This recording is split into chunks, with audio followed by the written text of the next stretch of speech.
यह कहानी है एक बूढ़े भिक्षु और एक युवक की, जो धर्म की खोज में बचपन से ही थे। उन्होंने ध्यान और समर्पण के साथ अपने जीवन को एक नया मार्ग दिखाया और बुद्ध की शिक्षा का पालन किया। यह कहानी एक गांव में एक बूढ़े भिक्षु के बारे में है, जिनका नाम धर्मदास था।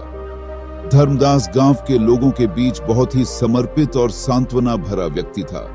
वह हमेशा दूसरों की मदद करने के लिए तैयार रहते थे और ध्यान और मनन की प्रक्रिया में अपना समय बिताते थे।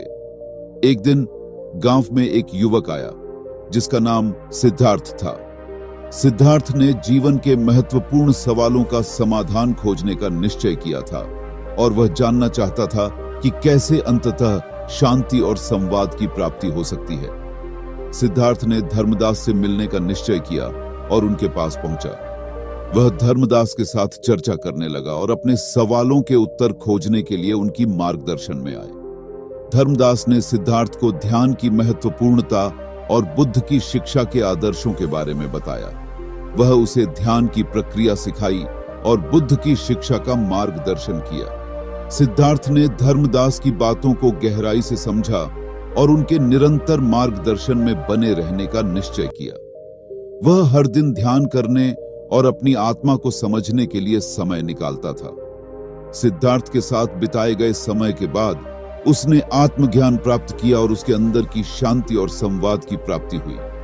वह अब एक बुद्धिमान और संवादपूर्ण व्यक्ति बन गए थे और वह लोगों के साथ अपने ज्ञान और अनुभव का सांग बांटने लगे। धर्मदास और सिद्धार्थ की यह मिलनसार कहानी हमें यह सिखाती है कि ध्यान और समर्पण के साथ हम अपने जीवन को एक नई दिशा में बदल सकते हैं और अंततः सच्ची शांति और संवाद का अनुभव कर सकते हैं। यह हमें यह भी याद दिलाती है कि सहायता करने और अपना ज्ञान साझा करने से हम अपने और दूसरों के जीवन को अधिक मूल्यवान बना सकते हैं।